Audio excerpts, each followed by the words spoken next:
I know exactly why poetry can be so damn intimidating. Oftentimes people talk about poetry and they break poetry down in such a way where it's like, dude, I don't know all that. How would I know all that? How would I come to understand all that? How long would it take me to get all those different notions from the text? And it seems bewildering. It seems challenging for an individual to come to some understanding of a poem, let alone write it. And so I don't think poetry reading is something that's to be done only by elite readers. I think poetry reading is something that can be done by a reader who's struggling, because poems oftentimes are shorter. For one, oftentimes poems have the narrative structures. Oftentimes poems have structures in them that are argumentative poems. So we've got different ways that poems come across, and I think the multiple ways that poems come across, that actually helps you as the reader, even if you're a non-reader, enjoy poetry even more. So I think poems as a whole can be understood by the reader in a more simple way.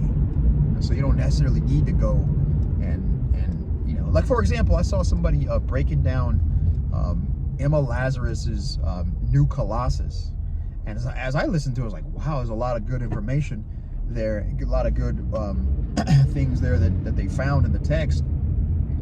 Some of it was highly unnecessary to highlight, right? So you found this thing in the text.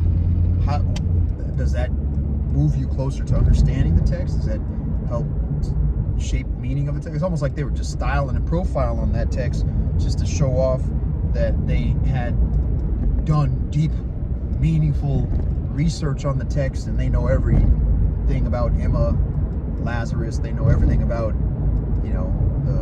the Statue of Liberty. They know everything about the historical features surrounding Emma Lazarus's writing of the poem. It's just, you don't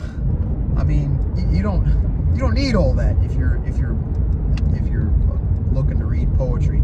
Anyone can read poetry, and whatever I need to make a video about. Actually, I'll make a video about how to read it, right?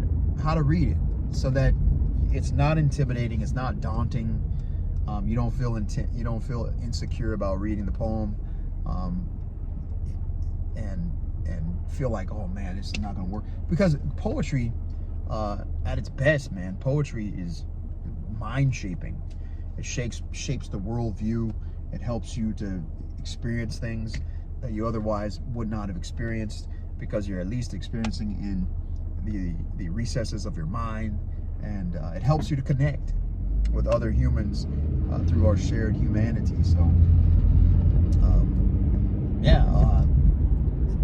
don't feel like in order to read a poem you have to be some poet scholar, some literary scholar. You just need to read it. That's all. Just need to read it and become familiar and acquainted with it, and then the more you read it, the better you'll read. So I recommend poetry as a place for anyone who's a non-reader to start reading, because of its beauty, because of its artistry, and because of the fact that you can read a poem and you can make sense of that poem however way you like. I mean, you want to do your best to stick to what the poem is saying and what the poem is communicating, but when all is said and done, poems, as much as any type of text, that's really how you understand it as much as what the author's trying to communicate. So that's my take. That's my 2 cents. I'll see you in the next one.